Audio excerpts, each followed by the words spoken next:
Hoy hablamos en gran cantidad de noticias de los medios de comunicación de masas de un cambio climático en el planeta Tierra. Creo que es interesante que nos demos cuenta de que la Tierra es habitable por una serie de condiciones de su atmósfera, de los océanos, de su temperatura, de todo cuanto ocurre incluso en el plan geológico, la actividad de los volcanes, lo que nos viene del espacio, cuerpos que chocan con la Tierra, rayos cósmicos, radiaciones diversas. Todo esto influye en que la Tierra sea habitable a largo plazo. Naturalmente, hablamos a largo plazo con respecto a la vida humana, porque a muy largo plazo los factores, sobre todo de tipo astronómico, nos llevan a decir que la Tierra no fue habitable al principio y tampoco lo será en un futuro muy lejano. Básicamente, el Sol, como estrella, está agotando su combustible y llegará un momento en que tendrá una transformación que le convertirá en lo que llamamos una gigante roja, y en esa situación el Sol producirá tanta luz y calor y aumentará de tamaño tanto que volatilizará probablemente a los planetas Mercurio y Venus, causará que se evaporen los océanos y que se pierda la atmósfera terrestre, y la Tierra, en esas condiciones, se convertirá en un astro estéril, como lo es la Luna. Pero bien, eso primero no nos concierne, porque serán millones de años antes de que ocurra, y segundo, no lo podemos evitar, no podemos hacer nada. Lo que sí podemos pensar que puede ocurrir a corto plazo, que la actividad humana influya en la habitabilidad del planeta, y desde luego puede haber también, como ha habido en el pasado dentro de la historia humana, cambios climáticos por diversas razones. Todo esto nos obliga a pensar si estamos ahora realmente siendo testigos de un cambio climático importante, y segundo, ¿a qué se debe ese cambio climático? Y tercero, ¿qué medidas podemos nosotros tomar para que sus efectos sean más llevaderos? La Tierra, a lo largo de miles de millones de años, ha tenido cambio climático muy drástico en diversas ocasiones. Primeramente, la Tierra original no tenía atmósfera. Su temperatura era, por lo tanto, en la parte donde el Sol brillaba, probablemente de varios cientos de grados sobre cero, y en la parte no iluminada por el Sol, tal vez de 200 grados bajo cero. La primera atmósfera terrestre que arropó al planeta se debió sobre todo a erupciones volcánicas, que producen gran cantidad de anhídrido carbónico, y el anhídrido carbónico, en lo que llamamos el efecto de invernadero, atrapa el calor del Sol y produce una temperatura más uniforme en todo el planeta, porque esa especie de colcha de aire caliente afecta a todo el planeta, no solo donde está brillando el Sol. La Tierra original tampoco tenía agua, y recibió el agua sobre todo por la caída de miles y millones de núcleos de cometas. El agua tiene también este efecto de invernadero. En realidad, en el momento actual, se calcula que más del 60% del efecto de invernadero que hace habitable a la Tierra se debe al vapor de agua. El anhídrido carbónico, el metano, otros gases contribuyen mucho menos. A lo largo de muchos millones de años ha ido disminuyendo la cantidad de anhídrido carbónico en la atmósfera. Por otra parte, ha ido aumentando la cantidad de oxígeno y también probablemente la cantidad de vapor de agua. El resultado es que desde hace miles de años la atmósfera terrestre ha mantenido una temperatura bastante uniforme durante todo el planeta, con unas variaciones de pocos grados. Pero una variación de pocos grados ya puede ser suficiente para que se dé una época glacial. Se ha calculado que bastaría un cambio de 2 grados o 3 para que hubiese una época glacial si disminuye la temperatura en esa cantidad, o para producir, por el contrario, una época, podríamos decir, tropical si aumenta la temperatura. ¿Cómo podemos saber cuáles eran las temperaturas en la antigüedad? Una de las maneras de hacerlo, la más obvia, es estudiando fósiles. ¿Qué tipo de plantas ocurrían en un momento determinado en una zona determinada de la Tierra? Otra manera que puede incluso aplicarse donde no hay fósiles de plantas es el estudio de las proporciones de dos tipos de oxígeno, dos isótopos de oxígeno. El oxígeno normal tiene 16 partículas en el núcleo, pero hay un oxígeno pesado que tiene 18. La proporción entre esas dos formas de oxígeno depende de la temperatura cuando se forma, por ejemplo, el caparazón, la cáscara de una almeja o un coral.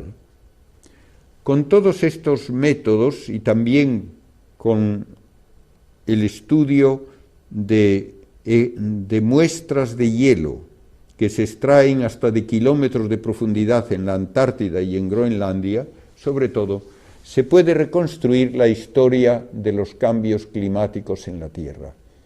Y tenemos que aceptar que ha habido en varias ocasiones periodos glaciares, incluso en épocas en que había mucho anhídrido carbónico en la atmósfera. De modo que no es sencillamente el cambio climático algo que se atribuye automáticamente a la cantidad de anhídrido carbónico. Ha habido otros factores y todavía no los sabemos en detalle.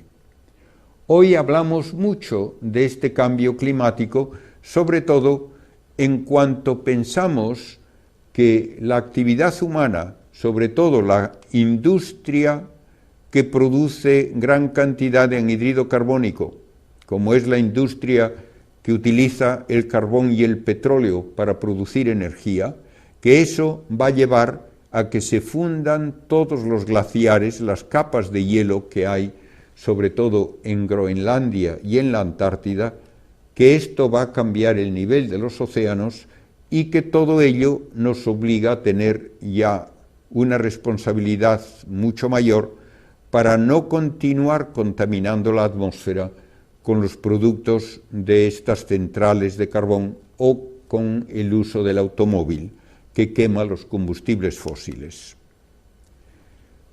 El calor de la Tierra lo recibe del Sol, y esto es la fuente principal de todos los factores que afectan el clima. Se absorbe la energía del Sol más que nada en las zonas tropicales, y el agua caliente lleva ese calor luego, por ejemplo, en la corriente del Golfo, hacia Europa, por la costa de Groenlandia, a las Islas Británicas y luego hacia España, y corrientes frías también distribuyen esa agua fría de los océanos en las zonas polares por todo el Pacífico. Y ahí se dan de vez en cuando variaciones como el que llaman el Niño y la Niña, que causan cambios de gran intensidad, sobre todo en la costa oeste de Sudamérica. Todo esto se ve influido a lo largo de muchos millones de años por la disposición de los continentes. Naturalmente, si estaban antes unidos Sudamérica y África, no podía haber esas corrientes que hoy hay. Y los cambios climáticos de épocas pasadas, en gran parte, parecen atribuibles a estas corrientes oceánicas. Hay también actividad volcánica, y la actividad volcánica puede contaminar la atmósfera. Y naturalmente, si hay gran cantidad de anhídrido carbónico y de polvo de los volcanes, pueden darse fenómenos que todavía no podemos especificar en detalle, porque si aumenta la temperatura, aumenta la evaporación de los océanos. Hay entonces más anhídrido carbónico porque lo sueltan los océanos, y hay también más agua. Y todo esto atrapa más calor. Pero por otra parte, el aumento de humedad en la atmósfera hace que haya más nubes, y las nubes reflejan la luz y el calor del sol.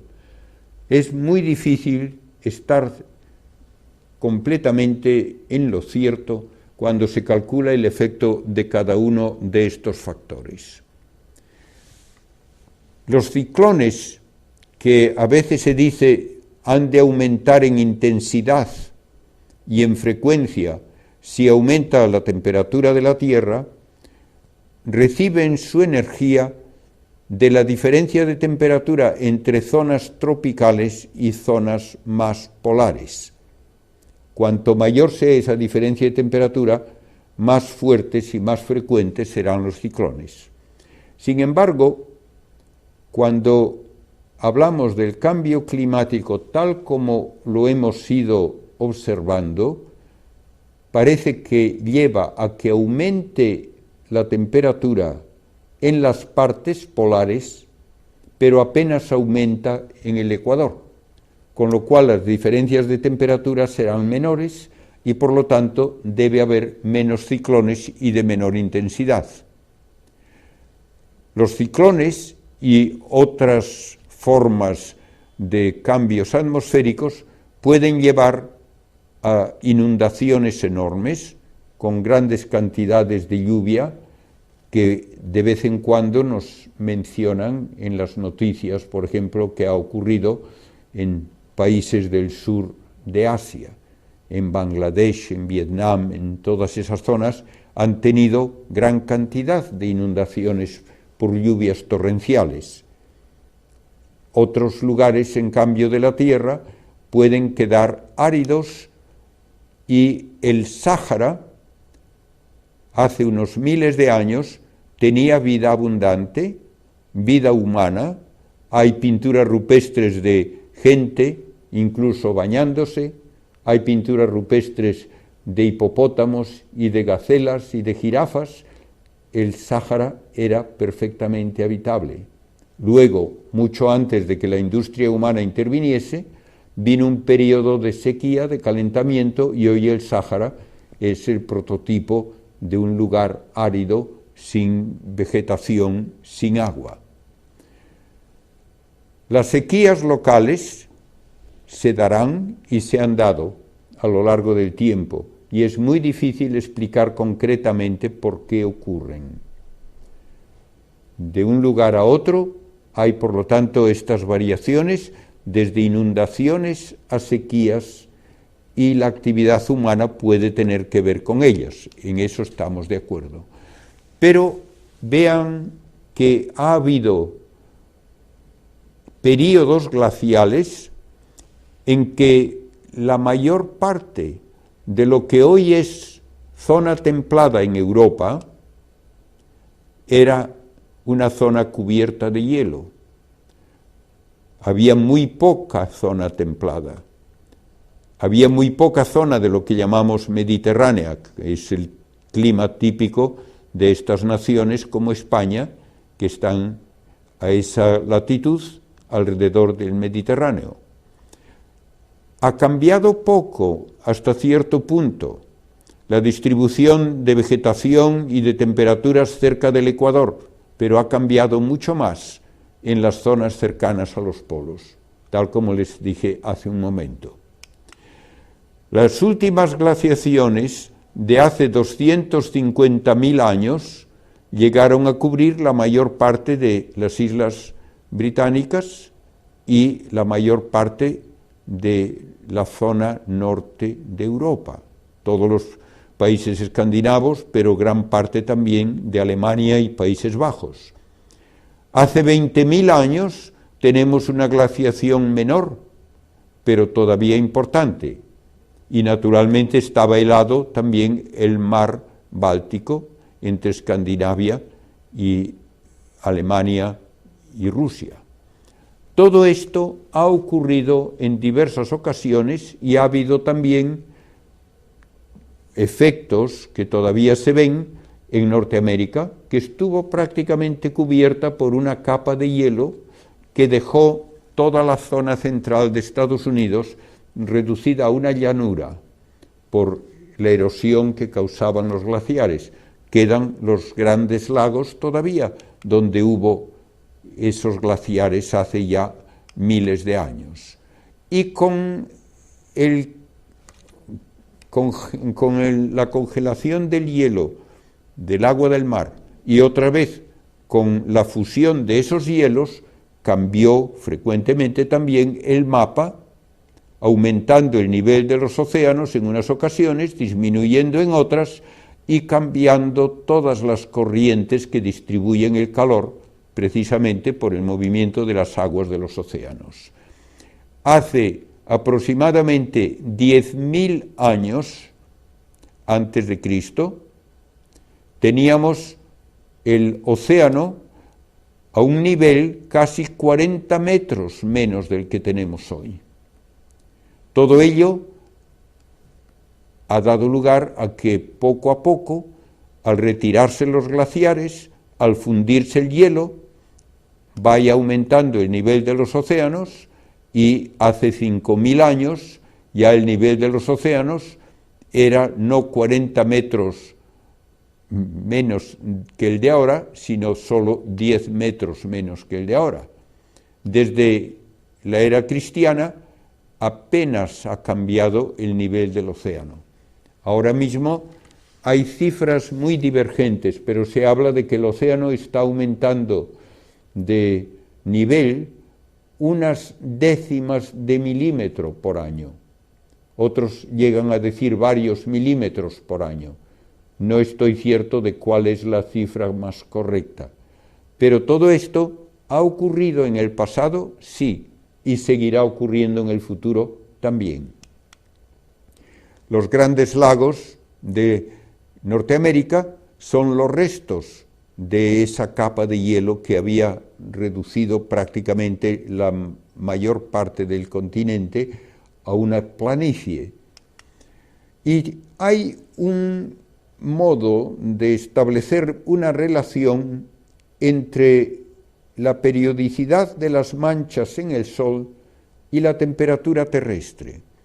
El Sol tiene ciclos de manchas en que comienza a haber alguna mancha suelta, más bien lejos del ecuador, y según aumenta el ciclo, progresa el ciclo, empieza a haber cada vez más manchas más cerca del ecuador, hasta que finalmente se reduce otra vez la abundancia de manchas cerca de los polos, quedan algunas cerca del ecuador y finalmente el Sol está casi sin manchas.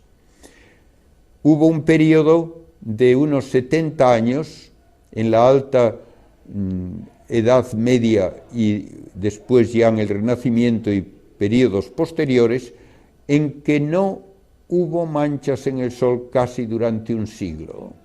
Y eso coincidió con un periodo de enfriamiento notable que le llaman la mini edad glacial, que afectó a Europa y a Norteamérica. este año el Sol apenas ha tenido manchas. No es todavía una indicación de que empiece a darse un fenómeno comparable, pero es interesante que el Sol lleva un año casi totalmente sin manchas. Está empezando un nuevo ciclo y no sabemos aún qué intensidad tendrá, pero hay una relación llamativa entre la duración del ciclo solar y la temperatura de la atmósfera. La temperatura puede cambiar alrededor de medio grado en sincronización con los ciclos de las manchas solares. Desde 1700 al año 2000 se ve claramente que hay una correlación y no sabemos a qué se debe. Porque el que el Sol tenga manchas parece que debe afectar muy poquito el nivel de energía que produce. Hay algunas hipótesis de que estas manchas controlan también el número de rayos cósmicos que llegan a la Tierra, porque afectan el magnetismo terrestre, y el número de rayos cósmicos influye en que se formen nubes con mayor o menor abundancia. Estamos hablando, pues, de causas extraterrestres que nosotros no podemos controlar y que a lo largo de muchos años parece han tenido un influjo sobre la atmósfera y sobre el clima de la Tierra. Actualmente hablamos de cómo aumenta el calor que atrapa el anhidrido carbónico en términos de la abundancia de anhidrido carbónico, y podemos reconstruir la historia de ese fenómeno desde hace unos 150.000 años. Fíjense que hay una cosa un poco llamativa. El cambio en la temperatura atmosférica alcanza un pico un poco antes de que alcance el pico el anhidrido carbónico. Y esto ocurre varias veces. Parece que hay un desfase en que primero aumenta la temperatura y luego aumenta el anhidrido carbónico. No al revés. Esto se atribuye a que hay en el océano 500 veces más anhidrido carbónico que en la atmósfera, y cuando se calienta el océano lo suelta. Pero claro, si hay este efecto, primero tenemos que preguntarnos por qué se calienta primero el océano, y esto ha ocurrido desde hace 150.000 años, por lo tanto tiene que ser por causas que tienen poco que ver con la actividad humana. Ahora la actividad humana puede ser que influya, y los datos que tenemos indican que desde el año 1898, digamos en números redondos, desde el año 1900 hasta el presente, la temperatura media de la Tierra ha aumentado en 6 décimas de grado, con un margen de error de 2 o 3 décimas. El aumento ha sido casi exclusivamente entre 1900 y 1940. Por tanto, antes de que hubiese la enorme proliferación de automóviles y de industria que caracteriza la segunda mitad del siglo XX. Aumentó la temperatura antes de que aumentase la industria de una manera llamativa entre 1900 y 1940. Desde 1940 hasta 1975 hubo un periodo de enfriamiento.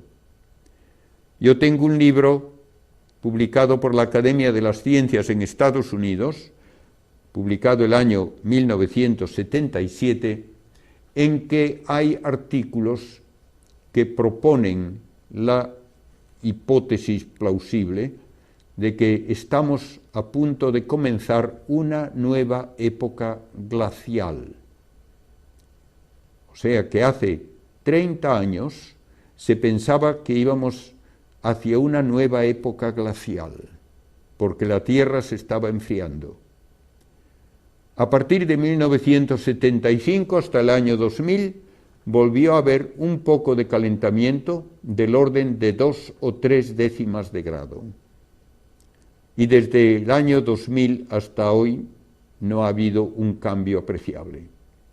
De modo que tenemos que juzgar críticamente afirmaciones como que los últimos años son los más calientes en la historia del planeta.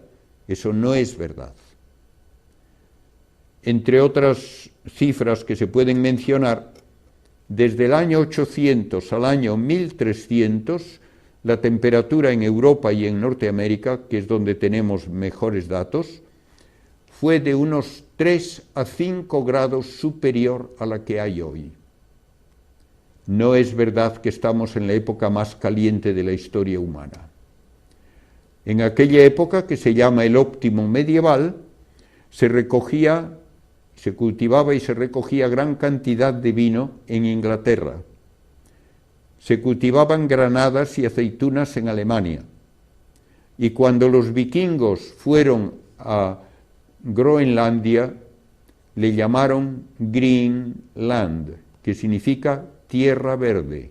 Estaba cubierta de pastos, pudieron hacer asentamientos allí durante varios siglos, llegaron a tener incluso sus iglesias y una diócesis, y luego vino una época de enfriamiento, la mini edad glacial de los siglos XVII, XVIII y XIX, en que el hielo destruyó esos asentamientos y no sabemos a qué se debió ese fenómeno.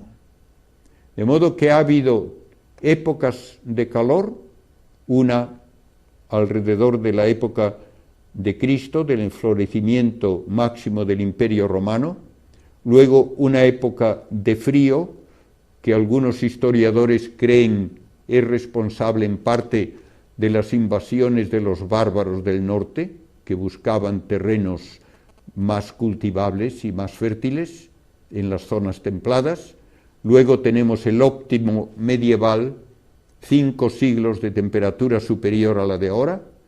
A continuación, la mini edad glacial de los siglos XVII y XVIII, que dura casi hasta el XX, calentamiento de 1900 a 1940, enfriamiento de 1940 a 1975, un poco de calentamiento luego hasta el año 2000.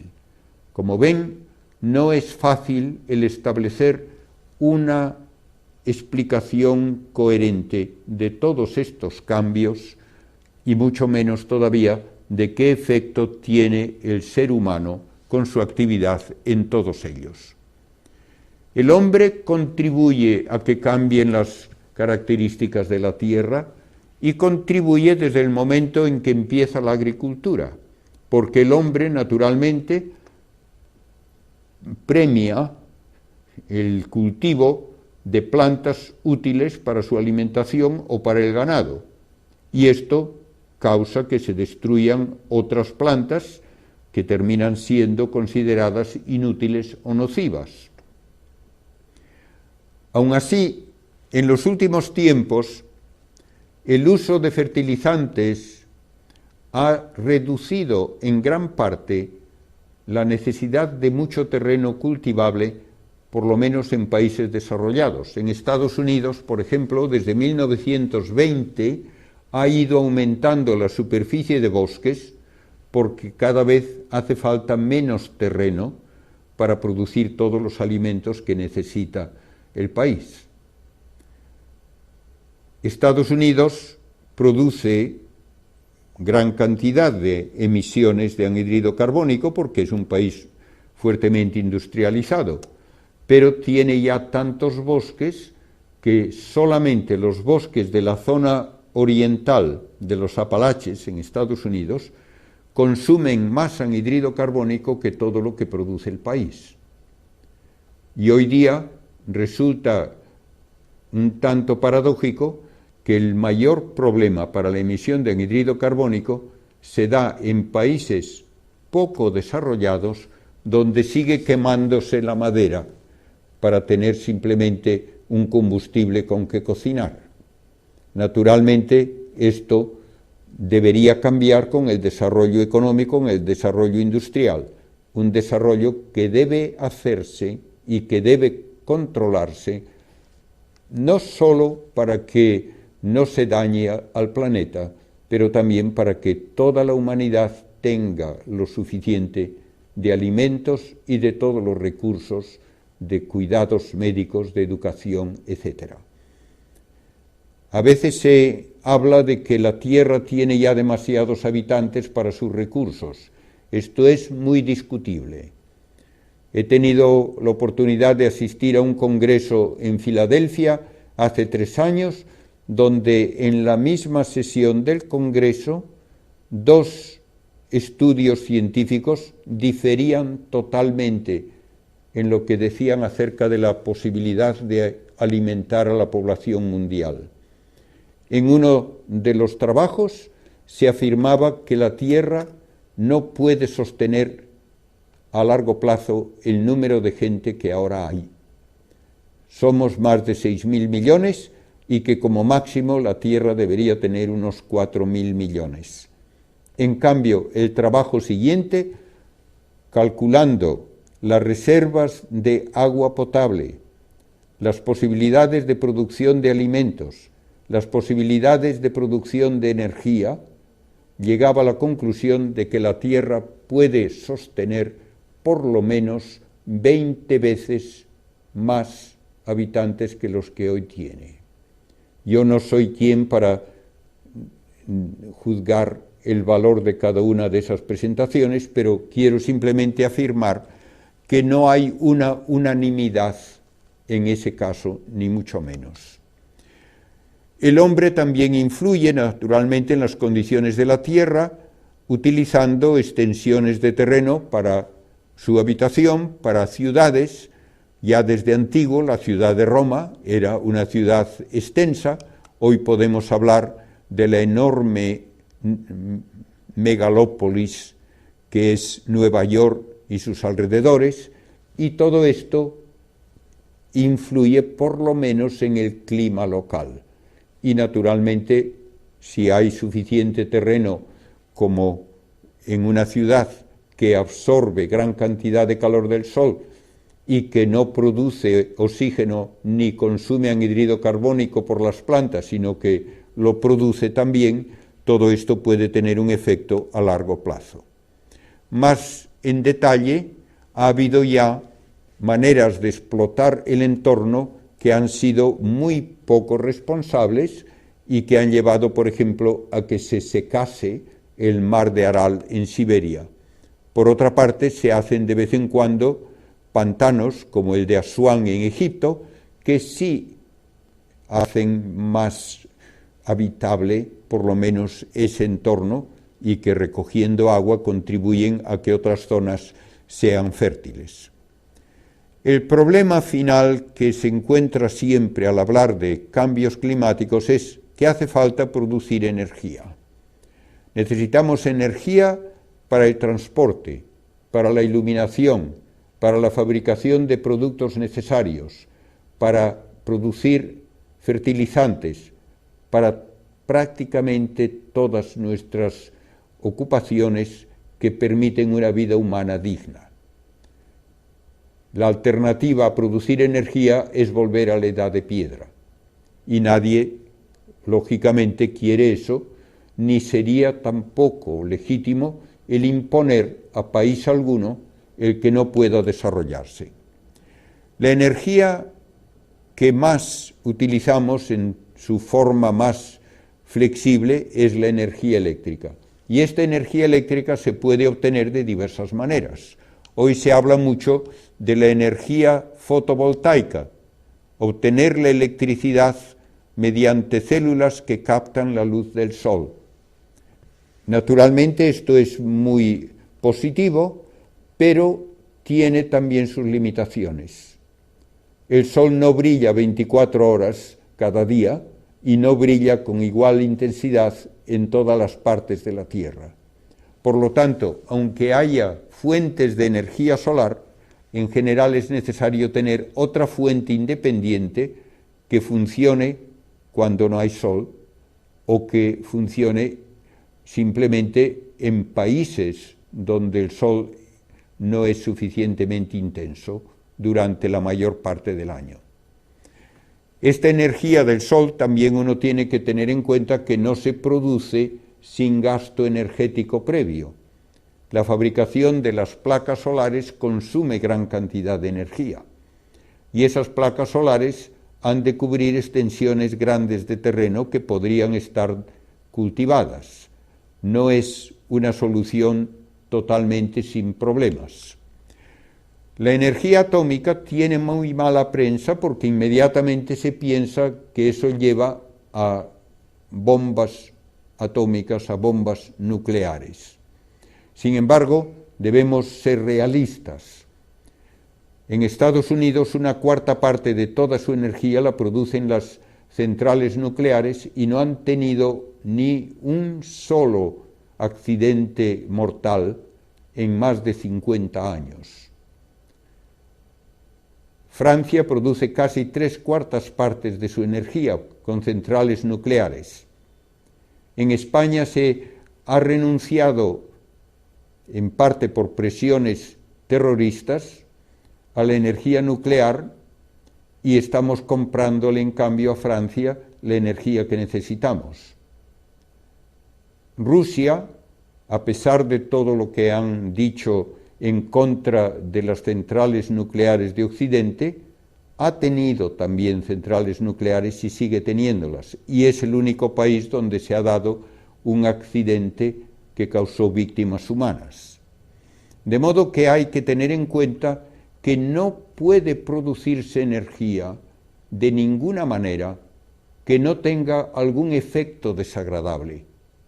El efecto desagradable puede ser de tipo estético. No me gusta ver los molinos de viento que producen energía en lo alto de los montes. No me gusta ver un pantano porque eso cambia el entorno.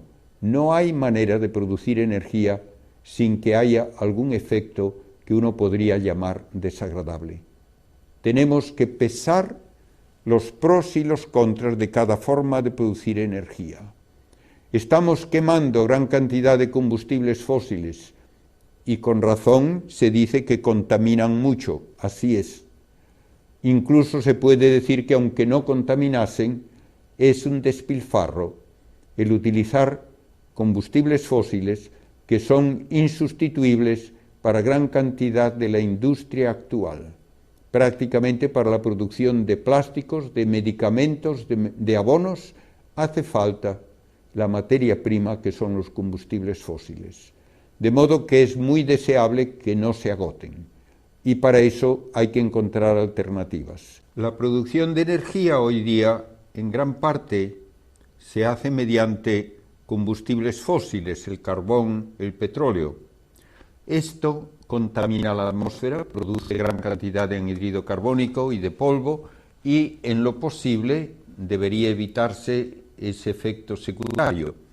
Pero hay además otra razón para querer buscar otras fuentes de energía. Los combustibles fósiles son una fuente de materia prima que no puede derrocharse quemándolos. Hacen falta como materia para producción de alimentos, de algún tipo de fertilizante, para la industria farmacéutica, para la industria de plásticos y por lo tanto influyen en gran cantidad en todo lo que es nuestra vida diaria, en el construir aparatos de todo tipo. Uno debería evitar, por lo tanto, el quemar esos combustibles. Hay otras causas de cambio climático que ya he mencionado, pero que no podemos controlar, como por ejemplo erupciones volcánicas. Se han dado casos como el de la erupción del Krakatoa en las islas de la Sonda en Indonesia, donde durante la erupción se emitieron a la atmósfera tantos miles o millones de toneladas de polvo y de gas que afectó incluso a las puestas del sol en Europa durante varios años. El resultado de toda esta actividad, tanto humana como natural, es que va aumentando la cantidad de anhídrido carbónico en la atmósfera y ha aumentado en unas 50 partes por millón desde 1958 al año 2000. Todo esto puede naturalmente influir también en el crecimiento de las plantas. Cuando hay más anhídrido carbónico, las plantas pueden crecer más rápidamente y el resultado total es muy difícil de evaluar, de saber qué es lo que más favorece o daña al entorno de la Tierra. Se ha hecho una extrapolación que bastantes autores discuten a partir del calentamiento que desde 1850 al año 2000 es una fracción de grado, para decir que con este ritmo va a continuar a darnos varios grados más para el año 2050. Creo realmente que lo que tenemos aquí de un cambio de una fracción de grado hasta el presente no justifica la extrapolación a varios grados en los próximos 50 años. Uno podría decir que también aquí se podía haber extrapolado que iba a continuar de esa manera y no lo hizo. Por lo tanto, es bastante discutible todo lo que se puede calcular con modelos de ordenador que no tienen una base de datos suficientemente amplia para ser fiables. Mientras tanto, está aumentando la cantidad de anhídrido carbónico en la atmósfera, pero ya no es ahora una cuestión de que un país solo contribuya la mayor parte. Hace 50 años se podía decir que Norteamérica contribuía el 45% del anhídrido carbónico que emitido en la atmósfera. Ahora Norteamérica solo contribuye el 27%. Tenemos países como Rusia, como China, que están contribuyendo cada vez más porque se están industrializando rápidamente, y otros países en vías de desarrollo siguen contribuyendo también, aunque sea solo por quemar madera.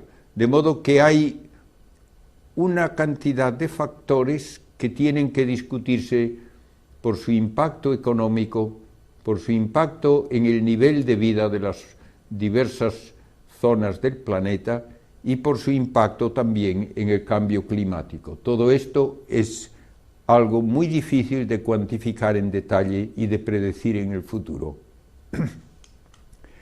Se ha hecho una extrapolación de una temperatura actual con el cambio climático doblando la cantidad de carbono, anhídrido carbónico, o multiplicándola por 4. Estas extrapolaciones, una vez más, son bastante discutidas. Aunque se doblase la cantidad de anhídrido carbónico, hay autores que niegan que vaya a aumentar la temperatura drásticamente, como unos 5 grados, o mucho menos todavía que aumente a 40 grados si aumenta el anhídrido carbónico por un factor de 4. ¿Cuándo ocurriría eso? Se hacen extrapolaciones de nuevo desde el año 2000 al año 2200, dentro de 2 siglos. Realmente yo creo que es muy difícil estar seguro de ese tipo de predicción y de ese tipo de cálculo. Finalmente, podemos decir que vivimos en un planeta donde todas las formas de vida están interconectadas, dependen todas del medio ambiente. El hombre influye no solamente en el calentamiento global, influye en la selección de plantas que proliferan más porque son más útiles, de animales que consideramos más útiles, y todo eso tiene que sopesarse para causar el menor daño posible a todo el entorno, y debemos recordar que somos administradores de nuestro planeta, no somos dueños despóticos. En el Génesis Dios puso al hombre en el jardín de Edén para que lo cuidase, y Cristo nos dice que lo que hacemos a otros se lo hacemos a Él. Por tanto, que el privar a la gente de una vida digna en algún lugar del planeta, ya sea ahora o en el futuro, para generaciones futuras, eso no es nunca una alternativa aceptable cuando hablamos de que hay que cuidar el entorno. El entorno solo se justifica como creación de Dios para el bien de la humanidad. Las montañas no tienen derechos ni deberes, tampoco las plantas tienen derechos o deberes, ni tampoco los animales. Solo el ser humano, inteligente y libre, es sujeto de derechos y deberes, y debe utilizar su inteligencia y debe usar su libertad de una manera responsable para que toda la humanidad, ahora y en el futuro, pueda gozar de la casa común, esa casa común que la ciencia nos dice se ha preparado en toda la evolución del universo, en la evolución de nuestro planeta, y que tenemos que legar también a nuestros descendientes como la joya del sistema solar. Muchas gracias por su atención a todos.